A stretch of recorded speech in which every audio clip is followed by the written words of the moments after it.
Graça e paz a todos. Amados, no último dia 12, Dia dos Namorados, tive o privilégio de compartilhar uma palavra no jantar para casais, uma oportunidade maravilhosa de celebração dessa data. E como muitos amigos e muitos casais não tiveram a mesma oportunidade, resolvi compartilhar essa palavra. Com base no Evangelho de Mateus, capítulo 22, como referência, a partir do 33 diz assim: Ouvindo isso, as multidões se maravilharam da sua doutrina. Entretanto, os fariseus, sabendo que ele fizera calar os saduceus, reuniram-se em conselho. E um deles, intérprete da lei, interpretando, lhe perguntou: Mestre, qual é o grande mandamento da lei? Respondeu-lhe Jesus: Amarás o Senhor teu Deus de todo o teu coração, de toda a tua alma e de todo o teu entendimento. Este é o grande e primeiro mandamento. O segundo, semelhante a este, é: amarás o teu próximo como a ti mesmo. Desses dois mandamentos depende toda a lei e os profetas. Demorei muitos anos a entender esse texto narrado segundo o Evangelho de Mateus, pois ao dizer que o amor se ama com o coração, mas também com a alma e com o entendimento, o Senhor Jesus não somente está repetindo adjetivos, mas na realidade está falando sobre três aspectos do amor, que eu digo que ele tem no mínimo três dimensões. E a instrução de Jesus aos seus questionadores é que o amor de Deus, nesses três aspectos aplicado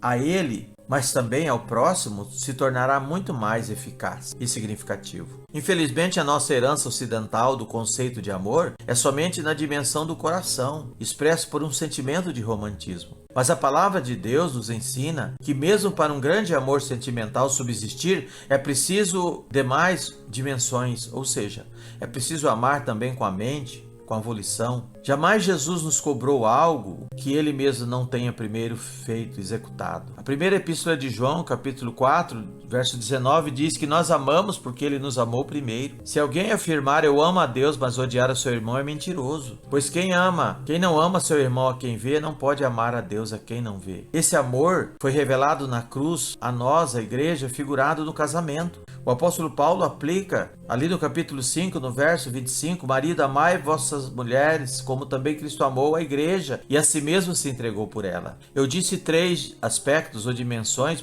pois esse amor se dá por meio do sentimento, da razão e do entendimento, mas também de atitude. A frase mais comum que os homens ouvem nos seus casamentos é: você diz que me ama, mas na prática não comprova isso. É interessante e significativo esse entendimento para que cada uma dessas dimensões, a Bíblia traz um termo próprio. Por exemplo, o amor do coração, o amor de Deus é o amor ágape. É também não somente um aspecto, mas é uma dimensão espiritual. O amor de Deus, ele é incondicional, ou seja, não depende necessariamente se eu mereço ou não. Por isso ele nos amou quando nós éramos inimigos. Eu não só não merecia, mas eu não tinha nada a oferecer. A figura mais próxima que eu e você podemos entender desse amor é quando nós amamos os nossos filhos. Esse amor de Deus por nós foi manifesto em uma aliança depositado no útero de uma mulher chamada Maria. A aliança interminável, inatingível, incorruptível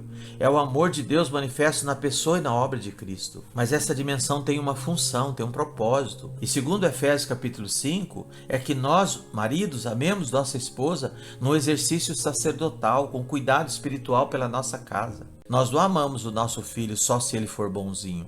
Muitas vezes nós amamos os nossos filhos apesar de algumas dificuldades que podemos enfrentar. Já a segunda dimensão é o que a Bíblia chama do amor filéu, o amor fraterno. É de onde origina o nosso conhecido termo de fraternidade, traduzido como empatia, amizade e todas as suas considerações e implicações natural. Você já viram alguma sociedade dar certo sem que os sócios sejam amigos? E que por isso haja uma relação de confiança? Nenhuma sociedade subsistirá se os seus sócios não confiarem um no outro. Consideração, tolerância, empatia, cumplicidade e companheirismo são alguns dos elementos resultado de um amor fraterno, que é uma amizade. Nós, líderes ou pais, olhamos para as limitações dos nossos filhos ou liderados com o mesmo olhar e com a mesma disposição de aceitar a todos com o mesmo carinho e compreensão. Essa dimensão tem também sua responsabilidade como função. É o cuidado mútuo, a responsabilidade mútua, tarefas mútuas para proteção, para provisão. É necessário cuidar desse aspecto, ou seja, o amor é sustentado por gestos e atitudes e de uma amizade, nenhum amor subsistirá sem determinado cuidado, nem o amor fraterno. E a terceira dimensão que encontramos é o termo pornê. O termo da paixão carnal é a conjunção carnal. O amor do casamento existe também a partir dessa necessidade. Tem que ser suprida. No casamento, esse aspecto supre em santidade as nossas necessidades. E nós nos doamos e somos amados e nos sentimos amados. Essa dimensão fora ou além do casamento se torna promiscuidade e degenerativa. Todos os demais cuidados preservarão essa atração. Maridos, a natureza da mulher funciona pela fantasia. Se você perder essa figura de admiração e respeito da sua esposa, certamente a sua relação empobrecerá. Essa história de que o meu casamento é só amizade não funciona. Cuidado, isso não é real. Tem que ter atração, tem que ter tesão, fogo. Poderá ser que determinado estágio que o casal chegou de desconstrução da sua relação já não está mais alcançando essa área. Nós passamos por fases melhores ou não, fazem parte, mas perpetuar nessa condição é preciso encontrar ajuda. Lembre-se, libido é resultado de hormônio e hormônio funciona por estímulo. Por isso que é importante a poesia, o romantismo, a amizade, o carinho e o cuidado. Eu quero concluir essa reflexão dizendo, queridos, que nenhum casamento subsistirá sem cuidados relativamente nessas três áreas. Ainda que possa ter se iniciado a sua relação por uma atração física, como muitos iniciaram. Ela deve ser aperfeiçoada na amizade, no respeito, e ela deve ser aperfeiçoada também com o amor de Deus. Nenhum casamento vem pronto. O casamento vitorioso é resultado de um investimento. Há pessoas que só investem em coisas materiais, na casa, no carro, no passeio e na viagem, mas não investem no mesmo cuidado para com o crescimento de quem está ao seu lado. E por último, queridos, eu quero dizer que quando nós amamos cuidando dessas três dimensões, quando uma dessas áreas estiver passando por dificuldade, certamente essa relação será sustentada pelas outras duas áreas que ainda subsistirá. E assim nós vamos vencendo todas as dificuldades de cada fase do nosso casamento. Que Deus nos ajude fraternalmente em Cristo, pastorear.